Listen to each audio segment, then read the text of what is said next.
The most challenging thing about civil service examination is that most of these aspirants they fail to demystify the true nature of examination. अच्छी books और अच्छे mentor उसका कोई substitute नहीं है। ये self doubt वाली जब सिचुएशन आती है 80% केसेस में सफलता इस सेल्फ डाउट वाली स्टेज के बाद आती है। डिजिटल डिसिप्लिन और डिजिटल डाइट ये तो बहुत इंपॉर्टेंट है।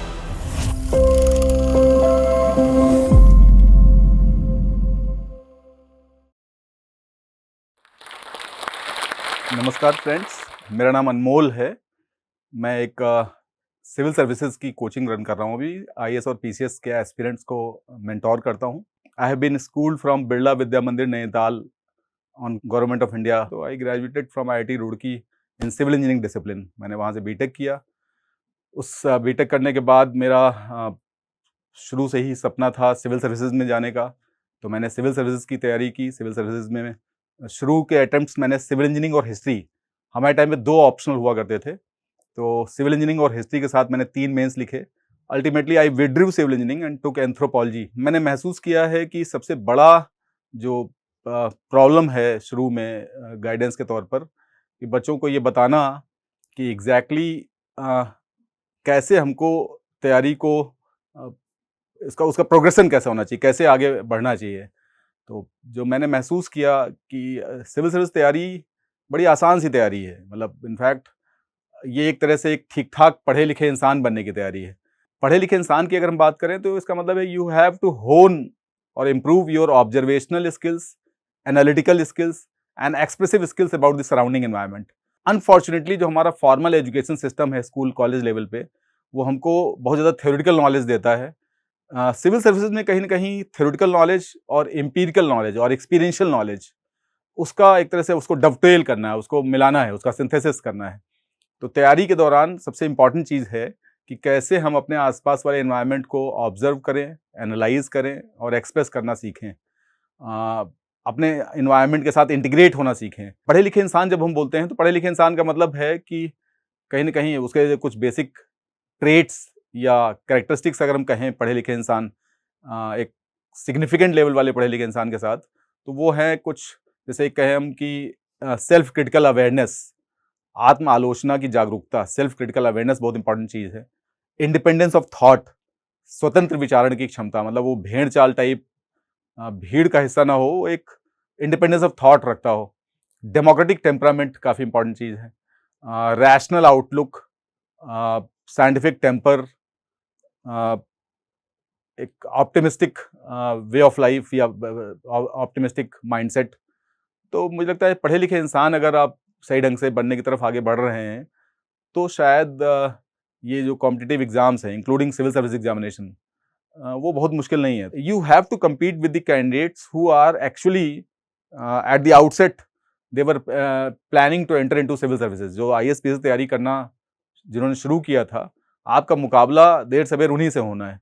तो मेरा हमेशा ये सुझाव रहता है कि अगर आप सरकारी सेवा में जाना चाहते हैं, इन ऑब्जर्वेशनल, एनालिटिकल और एक्सप्रेसिव स्किल्स को होन करने के लिए आखिर टूल्स क्या होने चाहिए।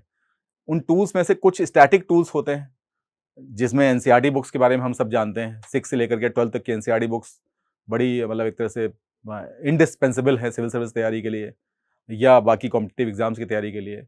डायनेमिक टूल्स में न्यूज़पेपर, आसपास के कुछ और न्यूज़ पोर्टल्स या ऐसे ऐसे प्लेटफॉर्म्स जहाँ पर हमारे आसपास क्या हो रहा है उसको जानना समझना। स्टैटिक टूल्स पे जो एनसीईआरटी बुक्स हैं उनके बारे में थोड़ा मैं और कुछ बताना चाहूँगा। आमतौर पे एनसीईआरटी बुक्स के बारे में जनरल परसेप्शन ये है कि सभी आईएएस पीएस तैयारी करने वाले उसको बहुत ठीक से इस्तेमाल करते होंगे। मेरा जो 21 ईयर्स का एक्सपीरियंस है उसके बेसिस पे मैं एकदम बिल्कुल पूरे कन्विक्शन के साथ बोल सकता हूँ कि almost 100% aspirants know that NCERT books are indispensable for the preparation. But hardly, in fact, less than 1% aspirants use these books in the spirit in which these books should be used. बहुत थोड़े लोग हैं जो NCERT books को उस भावना के साथ उनको पढ़ते हैं या उनको आत्मसात करते हैं, उनको एसिमिलेट करते हैं जैसे किया जाना चाहिए। उनको ज़्यादातर स्टूडेंट्स उनको फॉर ग्रांटेड लेते हैं कि शायद NCERT बुक्स तो बेसिक सी बुक्स हैं, उनको कर ही लेना चाहिए, वो कर ही लेंगे, उसमें ऐसा मुश्किल क्या है। अगर हम एडवांस लेवल बुक्स पढ़ेंगे तो एनसीईआरटी बुक्स पढ़ने की जरूरत ही नहीं पड़ेगी, वो फैक्ट्स काफ़ी कुछ एडवांस लेवल बुक्स में रहेंगे ही रहेंगे। पर ऐसा नहीं है। एनसीईआरटी बुक्स बेसिकली इसलिए ज़रूरी हैं कि वो एक आपको अपने आसपास वाले एनवायरनमेंट को ऑब्जर्व करने की जो जर्नी है, एनालाइज आसपास के एनवायरनमेंट को एनालाइज करने की जो जर्नी है, उस जर्नी में ले जाते हैं। पढ़े लिखे इंसान बनने की जो एक यात्रा है, एक इवोल्यूशन है, तो एनसीईआरटी बुक्स उस इवोल्यूशन के लिए बहुत आवश्यक हैं। तो मेरा मानना है कि जो फर्स्ट जनरेशन एस्पिरेंट्स हैं, उनको एनसीईआरटी बुक्स हर हालत में पढ़नी ही पढ़नी चाहिए, उनसे उनसे बचने की कोशिश नहीं करनी चाहिए। तैयारी में कई बार ये बात होती रहती है कि भाई मतलब सबसे ज़्यादा क्या रिक्वायर्ड है, पढ़ाई हार्ड वर्क तो सब लोग समझ ही रहे हैं। मैं मानता हूँ कि पोटेंशियल और टेम्परामेंट, किसी भी कैंडिडेट का पीटीक्यू, पोटेंशियल एंड टेम्परामेंट कोशेंट, वो बहुत इंपॉर्टेंट है। उसके अलावा कुछ बेसिक लेवल की लिंग्विस्टिक स्किल्स, खासतौर पर राइटिंग स्किल्स, मेंस का एग्जाम जो है उसमें राइटिंग स्किल्स का रोल बहुत ज़्यादा है, वो बहुत इंपॉर्टेंट है। इसके अलावा एक और बहुत चीज़ जो मैं महसूस करता हूँ बहुत आवश्यक है, वो है कि whether you are open to suggestions और क्रिटिसिज्म्स और नॉट। अलग अगर कोई सुझाव दिया जा रहा है, तो अगर आप ये मानते हैं कि नहीं नहीं मैं तो मतलब सब जानता हूँ, मुझे कुछ खास जानने की जरूरत नहीं है, और तो ये आपके टेम्परामेंट के हिसाब से ठीक नहीं है। तो पीटीक्यू बहुत इंपॉर्टेंट, पोटेंशियल और टेम्परामेंट। इसको कई बार हम लोग कछुआ खरगोश वाली कहानी से जो समझते हैं ना, पोटेंशियल हमेशा खरगोश का बेहतर था रेस जीतने के लिए, मगर जो टेम्परामेंट है वो कछुआ का अच्छा है। तो जो कछुआ खरगोश वाली कहानी में हम लोग पोटेंशियल और टेम्परामेंट समझ सकते हैं। पोटेंशियल खरगोश का अच्छा था रेस जीतने के लिए, मगर टेम्परामेंट कछुए का अच्छा है, इसलिए कछुआ जीता। तो टेम्परामेंट कई बार ज़्यादा इंपॉर्टेंट है। मुझे लगता है कि अगर दोनों अच्छा है, पोटेंशियल और टेम्परामेंट दोनों अच्छा है तो बहुत अच्छा है, मगर पोटेंशियल और टेम्परामेंट में temperament is certainly more important than potential in cracking the competitive exams, मतलब स्पेशली सिविल सर्विस एग्जामिनेशंस। तो आईएएस पीसीएस के लिए कैंडिडेट का टेम्परामेंट बिल्ड किया जाता है। मतलब कुछ तो बेसिक लेवल का जो पर्सनालिटी है उसके कारण अलग अलग हो सकता है, मगर टेम्परामेंट कुछ चीज़ें ऐसी हैं जो उसको हम एफर्ट्स के थ्रू बिल्ड कर सकते हैं। उसके अलावा हम चाहेंगे तैयारी को लेकर के, कुछ स्टूडेंट्स हैं यहाँ पर, तो कुछ प्रश्न वो लोग रखें ताकि मैं कुछ और थोड़ा सा उस पर बात कर पाऊँ कि गवर्नमेंट सर्विसेज की तैयारी या सिविल सर्विस की तैयारी के लिए आखिर और क्या क्या चाहिए, किस किस तरह के डाउट्स या क्वेश्चंस, डिलेमाज बच्चों के दिमाग में रहते हैं, उन पे बात की जाए। Hello, sir. Ishika Upadhyay this side. Sir, I have a question for students who are preparing for civil services. So basically, some students get frustrated after 2 or 3 attempts because it is actually a long preparation cycle. So how can students stay consistent for such long preparation cycle without burnout? The most challenging thing about civil service examination is that most of these aspirants, they fail to demystify the true nature of examination. This particular examination, UPSC, IAS, and or for that matter UPPCS or other PCS examinations, they require exact demystification of the true nature of examination. If you have done this demystification exercise properly, and you have done SWOT analysis of the self, then cherishing this journey is not that difficult. Most important thing is that you have to understand the true nature of examination, and you have to learn to cherish this preparation properly. If you can cherish this preparation, this journey, then you can maintain your motivation level for the period for which you are in this journey. Sir मेरा एक second question भी है। Suppose मेरा कोई friend या कोई relative अभी just 12th pass out है और वो एसएससी की प्रिपरेशन करना चाहता है, तो उसको किन चीज़ों का ध्यान रखना चाहिए या क्या सजेशन है आपका इस पर?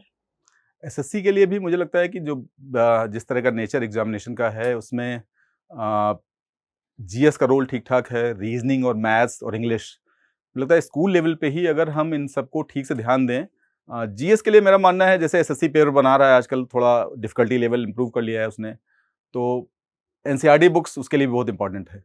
तो अगर 12th के बाद बच्चा तैयारी करना चाह रहा है कोई भी एसएससी के लिए, तो सबसे अच्छा रहेगा कि 6 से 12 तक की एनसीईआरटी बुक्स पे थॉरो कमांड करे, वो उन पे इतना अच्छा कमांड कर ले कि एटलीस्ट जीएस के जो क्वेश्चंस पूछे जाएँ, क्योंकि जीएस अब मेंस में भी होने लग गया है एसएससी के, पहले प्री में ही था, मेंस में नहीं था, अभी मेंस में भी जीएस का रोल हो गया है। तो एनसीईआरटी बुक्स को ठीक से कमांड करे, मैथ्स और रीजनिंग के लिए जम के प्रैक्टिस करे, और इंग्लिश के लिए भी रेगुलर एक्सरसाइज करे। नमस्ते सर, मेरा नाम शिवानी प्रजापति है। मैं आपसे ये क्वेश्चन करना चाहती हूँ कि जैसे यूपीएससी मेंस क्लियर करने के बाद अगर किसी बच्चे में कॉन्फिडेंस लेवल डाउन है, तो वो इंटरव्यू कैसे क्लियर करेगा? बेसिकली ये जो मेंस और इंटरव्यू है, रिटन एग्जाम मेंस का और इंटरव्यू, ये मेंस के ही पार्ट हैं दोनों। तो टेक्निकली जो पूरा चाहे यूपीएससी आईएएस का एग्ज़ाम हो या यूपी पीसीएस या बाकी पीसीएस एग्ज़ाम्स हों, इसके 2 पार्ट्स होते हैं, एक रिटन और दूसरा पर्सनैलिटी टेस्ट या जिसको आम बोलचाल में इंटरव्यू बोलते हैं। अगर किसी ने प्रॉपर ढंग से तैयारी की है, जो मैं अक्सर बोलता हूँ कि शायद उसने अपने आस-पास वाले एनवायरनमेंट को ठीक से ऑब्ज़र्व किया है, एनालाइज़ किया है, एक्सप्रेस करना सीखा है। बेसिकली मेंस में आपको एक्सप्रेस करना है लिख करके और इंटरव्यू में एक्सप्रेस करना है बोल करके।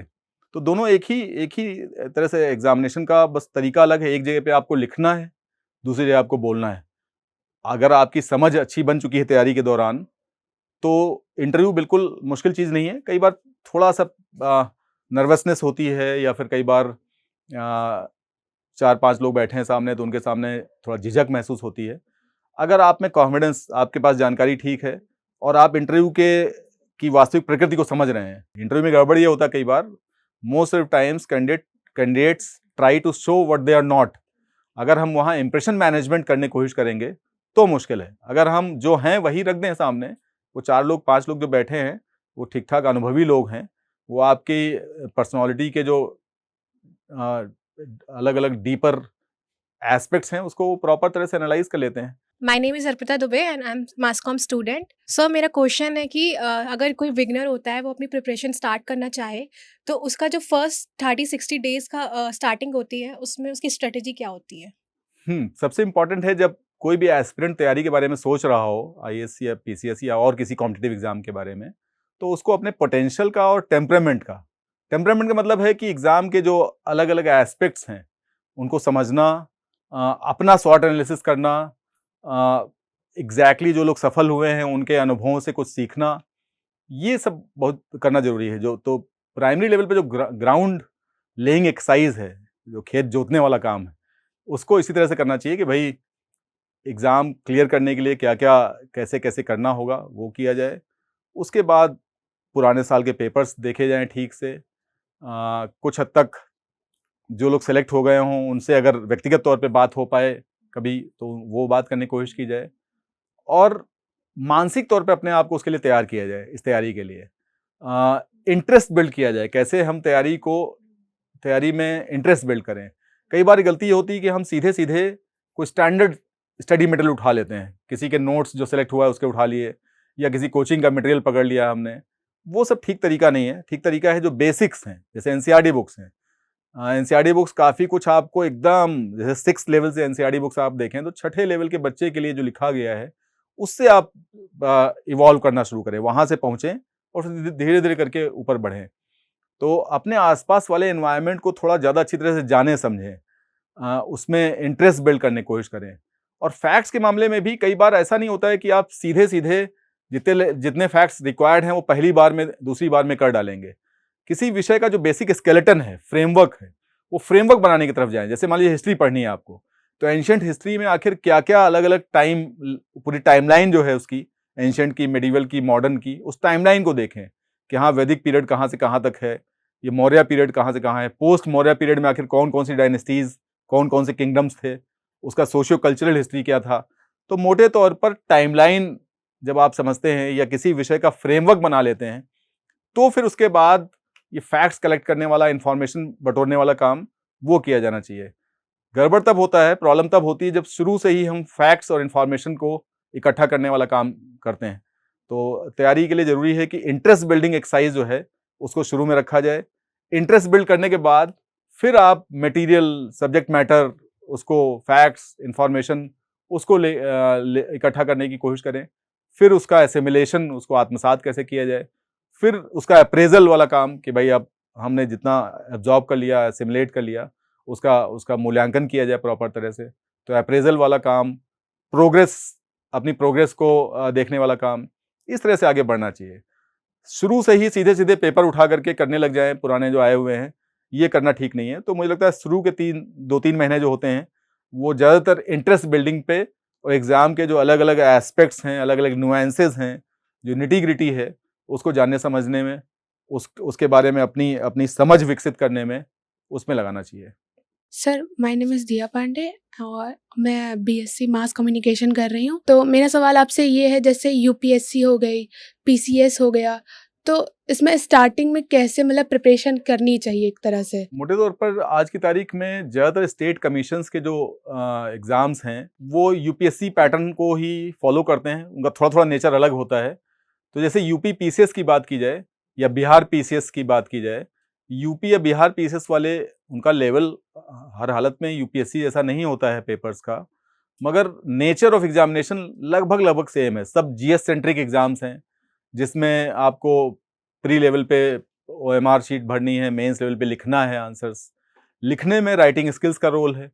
तो ये जितने भी एग्जाम्स हैं जो स्टेट पीसीएस वाले हैं, बीपीएससी या यूपी पीएससी, इनमें मेंस में जैसे यूपी पीएससी में ऑप्शनल सब्जेक्ट हटा दिया गया है। अब जीएस वाले ही 6 पेपर्स हैं। आपको प्रॉपर तरह से बैक टू बैक पेपर्स, एक दिन में 2 पेपर्स, 3-3 घंटे के 2 पेपर्स लिखने हैं। तो लिखने की ठीक ठाक प्रैक्टिस होनी चाहिए। लगभग वही 20-22 वर्ड्स, 23 वर्ड्स पर मिनट की रफ्तार से आपको लिखना आना चाहिए। लिखने में जरूरी है कि क्वेश्चन को ठीक से समझा जाए और रिक्वायरमेंट क्या है क्वेश्चन की, उसको बहुत ऐसे प्रस्तुत किया जाए कि जो एग्जामिनर के लिए असेसमेंट करना उसका आसान रहे। तो आज समय आ गया है कि बहुत ज्यादा बड़ा प्रोजेक्ट तरीके से, बड़ा लंबे लंबे पैराग्राफ में लिखने वाला वो समय चला गया है। पॉइंट टाइप लिखना, फ्लो चार्ट्स वगैरह बनाना, लाइन डायग्राम्स बनाना, मतलब instead of your answers be read and evaluated, your answers should be seen and evaluated. Examiner के पास भी बहुत समय नहीं है कि वो चाहता है कि आंसर एक ग्लिम्स आई टाइप देखे वो और उसको इवैल्यूएट कर दे। तो ऑब्वियस सी बात है कि प्रेजेंटेशन पे काफी काम करने की जरूरत है। तो ये जितने भी एग्जाम्स हैं वो लगभग लगभग जो यूपीएससी की स्पिरिट है वही आपको काफी कुछ अपने आसपास के एनवायरनमेंट को, खासतौर पे जो ह्यूमैनिटीज के सब्जेक्ट्स हैं, history, geography, polity, economy, environment, general science, इन सबको ठीक से जानना समझना है। खासतौर पर 12th लेवल तक का अगर आप ठीक ठाक कमांड कर लेते हैं वो काफी है। कुछ कुछ सब्जेक्ट्स में और ऊपर लेवल वाला भी चाहिए, तो उसको जानना समझना। मेंस पे लिखने की भूमिका ज्यादा है। आपके लिंग्विस्टिक स्किल्स का लेवल अगर अच्छा है, आप ने थोड़ा कंटेंट थोड़ा कम अच्छा भी है, मगर आप अच्छी तरह से उसको प्रस्तुत कर सकते हैं तो आप अच्छा कर सकते हैं। तो मुझे लगता है कि पीसीएस, खासतौर पे यूपी पीसीएस या बिहार पीसीएस, इन सब एग्जाम्स में आपको अलग अलग विषयों को उस पर पकड़ बनाने के साथ साथ राइटिंग स्किल्स को इम्प्रूव करने में काफ़ी ध्यान देना चाहिए। राइटिंग स्किल्स की भूमिका बहुत ज़्यादा है और प्रेजेंटेशन पे भी काम करना बहुत बहुत ठीक से चाहिए। हिंदी वगैरह भी पीसीएस में, बिहार पीसीएस और यूपी पीसीएस में हिंदी की भूमिका है। एस्से के पेपर्स हैं, हालांकि छोटे छोटे एस्से लिखने होते हैं, यूपीएससी की तुलना में कम छोटे एस्से लिखने होते हैं, मगर इन सभी में आपको क्वेश्चन को समझ करके उसको, उसकी जो गहराई है उसको देख समझ करके उसके हिसाब से अच्छा प्रेजेंटेशन किया जाए और शब्दों का चयन करने में थोड़ी सावधानी बरती जाए ताकि जो आप कहना चाह रहे हैं अपने आंसर के थ्रू वो कह ले जाएं। एग्जामिनर पे भी अच्छे शब्द अगर इस्तेमाल किए गए हैं तो प्रभावी रहते हैं।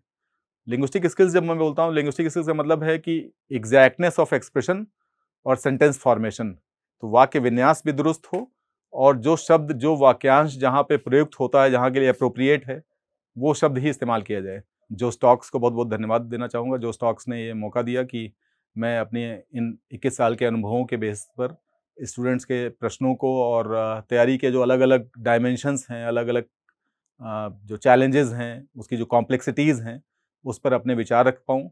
इसके लिए एक बार पुनः जो स्टॉक्स को बहुत बहुत धन्यवाद।